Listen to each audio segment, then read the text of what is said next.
रामराज आ गया, बन गया, अब आई आएगा। अच्छा राम मंदिर बन नहीं रहा था, इनका अब्बा बब्बा भी नहीं बना पाता राम मंदिर। ये चीफ जस्टिस को यौन शोषण के आरोप में फंसा कर आपने राम मंदिर का वो ले लिया डिसीजन। और 1992 में मस्जिद कब गिरी थी, किसके शासन में गिरी थी? नरसिम्हा राव के शासन में गिरी थी। तो ये गिरा पाते? देश का सौहार्द बिगाड़ने में इनका सबसे बड़ा योगदान है। हम ये कहना चाहते हैं सरकार जल्द से जल्द जाए, आप लोग भी जग जाओ, नहीं तो आपके बच्चों के लिए भी बहुत बुरे दिन आने वाले। ये राम राज्य वाली सरकार नहीं है, कभी नहीं। देश में सबसे घटिया और सबसे कमजोर सरकार इन 10 सालों में आई है, तो ये बीजेपी सरकार। क्या कह रहे हैं? बिल्कुल सही कह रहे हैं, बिल्कुल सही कह रहे हैं। आप पाकिस्तान कह लीजिए, टुकड़े टुकड़े गैंग कह लीजिए, कुछ भी कह लीजिए, मर जाएंगे इस देश के लिए, मर जाएंगे, जान दे देंगे। अच्छा आपको चाहिए हिंदू राष्ट्र, जॉब मिल रही है, महंगाई से मुद्दा हटाना है, बेरोजगारी से मुद्दा हटाना है, 2 करोड़ नौकरियां दे दी क्या आपने? 15 लाख खाते में आ गए आपके, काला धन लेके चले आए आप। लोग चाहते चाय बेचने वाला प्राइम मिनिस्टर बन के आ रहे, उससे पहले क्या मुख्यमंत्री नहीं थे आप? अपनी बीवी तो आपसे संभाली नहीं गई, देश संभालने चले आप। अरे उन्होंने त्याग समर्पण। अच्छा त्याग समर्पण, अरे जो अपना परिवार ना संभाल सके वो क्या त्याग समर्पण होगा उसका? आप त्याग समर्पण आप क्या कर रहे हैं? सबसे ज्यादा तो गोदी मीडिया ही देश को खत्म कर रहा है, क्योंकि आप जो दिखाते हैं वो आम जनता, ये भोले भाले किसान। आप ही ने तो बोला था कि किसान आंदोलन कब लागू किया आपने? किसान आंदोलन कोरोना काल में। जरूरत किसकी थी? हॉस्पिटल की। आपने क्या लागू किया? 3 काले कानून, क्योंकि आपके बॉस ने आपको बोला कि भैया कानून लागू करो। 5 जून 2020 एक ही है, अडानी मोदी भाई भाई देश बेचकर खाई मलाई। दोस्तों मैं बता रहा हूँ आपके बच्चों का भविष्य अधर्म है, अधर्म है, अधर्म है। अडानी कैसे भाई हो सकता है? अरे सारी चीजें उसे दे दी हैं, सारी चीज उसके पास हैं, एयरपोर्ट पोर्ट सारी चीजें उसके पास है, तो वो भाई कैसे नहीं हो सकता? भाई किसी प्राइम मिनिस्टर ने कभी किसी को दिया क्या इस तरीके से? कांग्रेस ने भी दिया था, GMR को दिया था, 2 एयरपोर्ट देते दिल्ली और मुंबई के, वो सिर्फ देखने के लिए कि प्राइवेट करके क्या होता है। प्राइवेट का नुकसान ही होगा, कल की डेट में अगर रिवाल्वर या गोलियां बन रही होंगी और युद्ध हो गया ना, तो आपको 10 की जगह 100 की मिलेगी।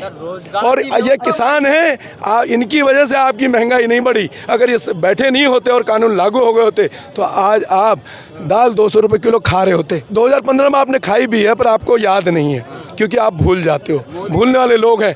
इनका देश की आज़ादी में कोई योगदान नहीं है, झूठे मक्कार अंग्रेजों के तलवे चाटने वाले लोग हैं। ये देश को क्या चलाएं? आएगा तो मोदी, अरे आएगा तो आएगा, देखी जाएगी। वो कहते हैं ना, राम रचि राखा होए, वही जो राम करेंगे वही होगा, इनके कहने से नहीं होगा। ये सीधे सीधे राम को आगे कर देते। लड़ा क्या जाए इनसे? किससे लड़ा जाए? भगवान से लड़ा जाएगा क्या? भगवान से लड़ पाओगे?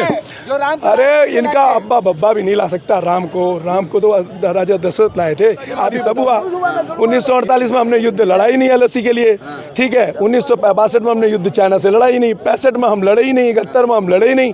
71 में 93,500 सैनिक हमारे कब्जे में थे और बांग्लादेश बना के अलग फेंक दिया। आज सेम होनी चाहिए मोदी जी को कि हिंदुस्तान की जीडीपी बांग्लादेश से नीचे है, और आप लोग गाए जा रहे हैं मोदी गुण आएगा तो मोदी ही आएगा। मोदी कर्ज में खड़े हैं आप सबके सब, मैं भी उसमें हूँ। अरे इनका अब्बा बब्बा भी नहीं रहेगा, 2024 में चले जाएंगे, तानाशाही करेंगे तो रह लेंगे 50 साल में। की मेजबानी कर रहे हैं। अरे भाई साहब नॉलेज होनी चाहिए आपको। G20 G7 देश था, G20 बने, नंबर वाइज उनका नंबर आया। 2043 में मोदी रहेंगे तब भी G20 मिलेगा, हमें मिलेगा ना। 2043 में G20 मिलेगा अध्यक्षता करने के लिए। बेनिफिट तो तब होगा G20 का जब बाहर के लोग निवेश करें। हम लोग तो चोर हैं, लिखा हुआ हमारे माथे पे हिंदुस्तानी चोर है, लिखा है नहीं लिखा है। और देखिए कितने शर्म की बात है, किसान की नहीं सुन रहे।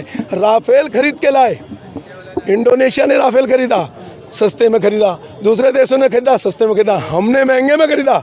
तो वो लोग नहीं देख रहे होंगे कितने मूर्ख हैं साले कि राफेल को महंगा लेके आए। जागेगा क्या? लोग जागेंगे? अरे जगेंगे, जगाएंगे उनको।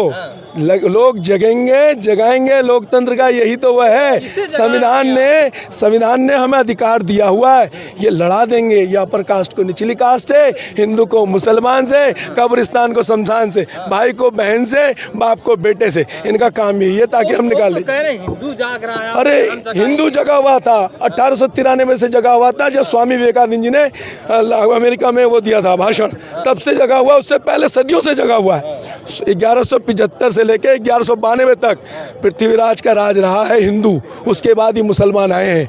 जयचंद तो बहुत कहते हैं आप लोग, जयचंद ने गद्दारी क्यों करी थी? पृथ्वीराज चौहान से गद्दारी क्यों करी थी, पता है क्या आप लोगों को? क्यों करी थी गद्दारी, बताइए। जयचंद और पृथ्वीराज दोनों भाई थे, कजन भाई थे, दोनों ही भाई थे। और पृथ्वीराज चौहान ने, जिसको हिंदू राजा आप घोषित करते हैं, उसने अपनी बेटी संयोगता से विवाह कर लिया था जयचंद की बेटी से। क्या गद्दार ऐसे ही बन जाता है कोई?